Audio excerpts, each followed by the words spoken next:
All right, guys, I'm back. Just wanted to give you guys a update on this vehicle. I'm going to make a video on the top problems with a Subaru Forester for this generation model. This is a 2015 Subaru Forester. I take amazing care of this vehicle, guys. It is not abused. All right, so let's just kind of go down the list. Okay, first of all, let me show you how many miles I got. And by the way, please give it a thumbs up. It really helps me out, taking time to make these videos and everything. So I would appreciate if you give me a thumbs up and subscribe. It'd be cool. So let's see how many miles. It's got 139,268 miles on this vehicle. It's driven daily, and probably about 20,000 miles a year on this vehicle. Okay, let's just go down the list. Okay, so all the common problems, all the problems that I've had with this vehicle, and it's not just me. Like, a lot of the people on the Subaru Forester forums have had the same exact problems. Okay, and this is kind of what Subaru's known for. And honestly, I hope that Subaru of North America or whoever listens and they fix it. Number one problem, okay, CV axles. Common problem. It's over $400 a part for OEM CV axles. And I've heard that knockoff versions are even worse than the OEM. So better to buy the OEM ones. And I've had to replace mine right around, I can't remember exactly it's probably like around 90,000 miles when I replaced the CV axles, both left and right. And you can find that out when you turn, it starts to click. You turn left, the right side starts to click. You turn right, the left side starts to click. They just go out, It is what it is, but that's one problem. Is it doable to do it yourself? Yes, it is doable. Is it a pain in the ass? Yes, it's a pain in the ass, but it is doable. Pretty expensive if you take it to I got a quote for like $900 for each side or something like that from an independent mechanic. So that's pretty expensive. Number two, the wheel bearings. Okay, those go out too. It's like a $240 part OEM piece. Okay, so when you hear a growling noise, like a low humming noise, it's the wheel bearing, guys. Try to pinpoint it to have a passenger try to use their ear and listen for it while you're driving. Common problems. I've replaced 3 out of 4 in this vehicle. Now, I know 2 of them went bad for sure, but I've replaced 3 of them in this vehicle. And it's quiet now, but I think that was also right around 90,000 miles. It's like things start to fall apart above 60,000 miles in these Subarus. I'm the original owner of this vehicle as well. So wheel bearings are doable. I highly recommend you get a wheel bearing puller remover. Okay, if you don't, it's going to be a pain in the ass. I've done all these projects myself. It's doable, but it's not fun either. So if you're handy, awesome.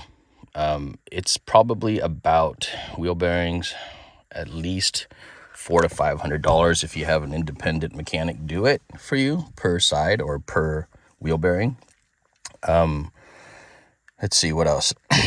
Those are the 2 really most common ones. The lower control arms, I just did those.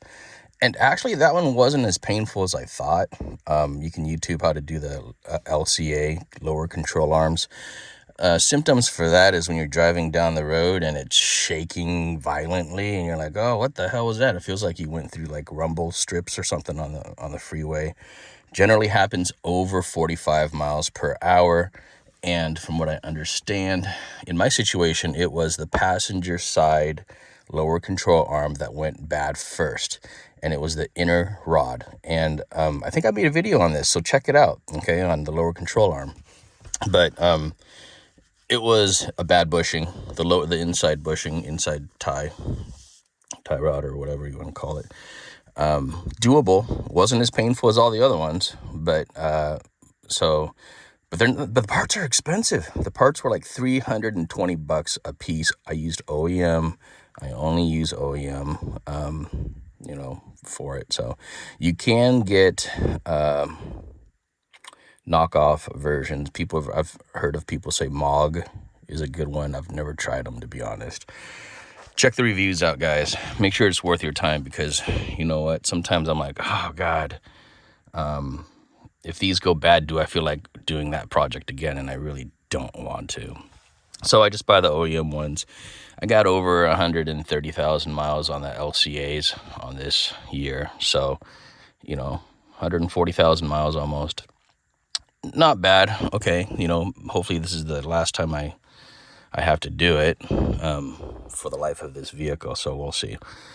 Yeah, those were big ones. The next one, you know what? The CVT is still running good. I change my CVT oil every 60,000 miles. Now, I will tell you, my CVT valve body failed, okay? Wife was driving home. All the lights on her vehicle lit up like a freaking Christmas tree, all right? And so I took that to the dealership. I pulled a code on it, and it said it was the valve body. And I called Subaru of North America up about the problem and told them, hey, look, you know what? I just got this code. Valve body's gone. The CVT valve body's gone bad. Can you please help me with the cost of it? I've only got like 120,000 miles on it, and it's a big project. And I was able to convince them, give them kind of like the whole story about, hey, my wife loves her Subaru. She's not happy that this happened. And they said, take it to the dealership. Okay. So I took it there. They confirmed that's the situation.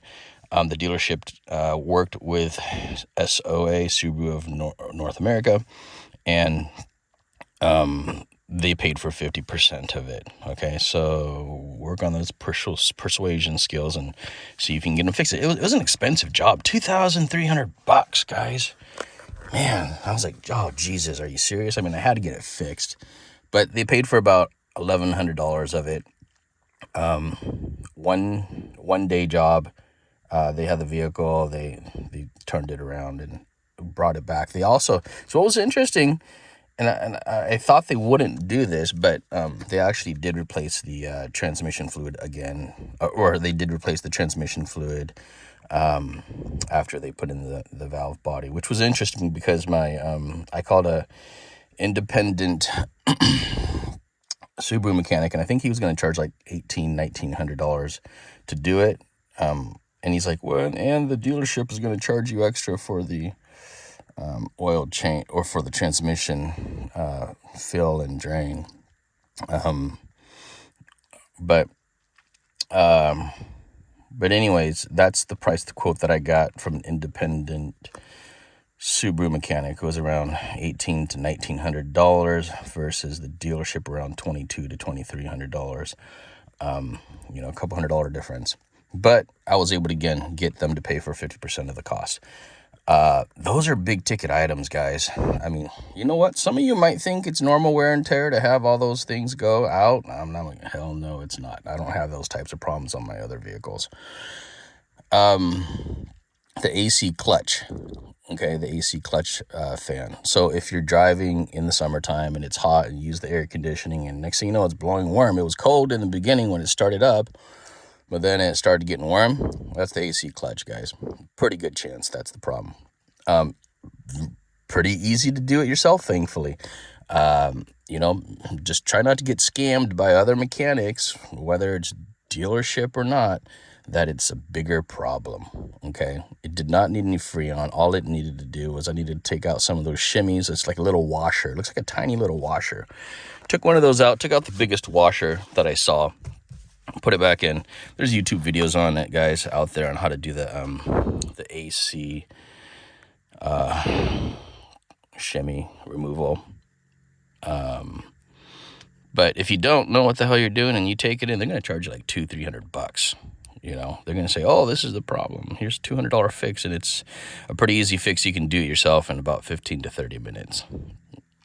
Little experience required. There is a special tool that you do generally need to get it, but I think it's like an AC clutch removal kit or something like that. You can find off Amazon. It's like $20-30 for that kit. Okay. What other common problems have I had? What common problems did you guys have in your vehicle? You know, like put it in the comments.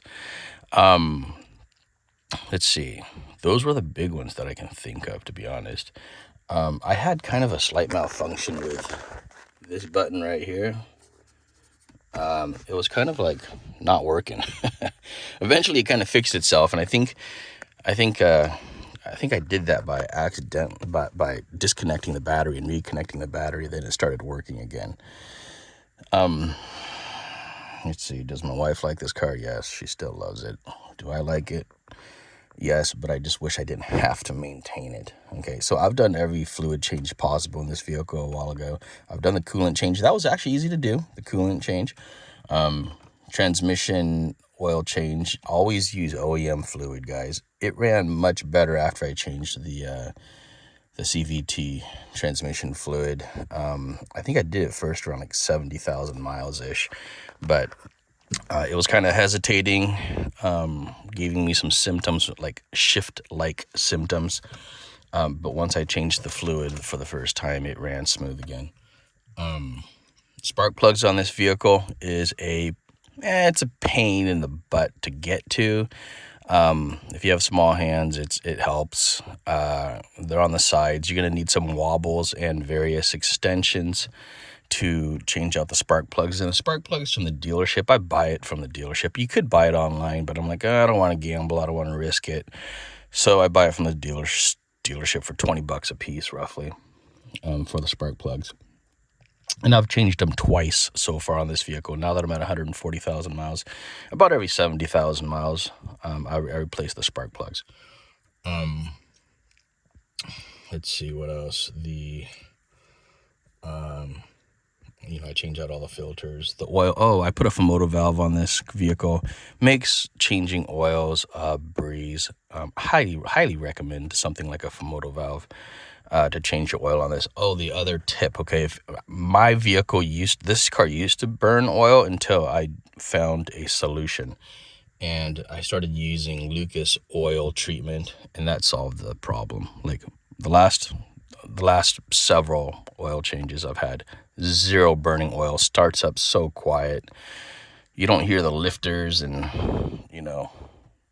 the typical box you're hearing things when you first start it up. Like, it's got good lubrication in there. That's what it sounds like. It's a nice, smooth engine. So that solved all of my oil burning. I was burning like 1 quart between oil changes, which is a super common problem, guys, and easily resolved by using Lucas oil treatment. I use Valvoline now. Always synthetic, works great for me. High mileage synthetic works awesome. I've used the 20W weight, but I've also gone up higher to as high as like 1030, 1040. Zero problems on this vehicle, and it's running great. Okay, zero problems with that. What else? I don't like to beat around the bush, but so I'm trying to think of other common problems with this car, and those are the big ticket items. And if you add it all up, it's probably like $6,000-7,000 in repairs up to this mileage in this vehicle for all those problems that I did have.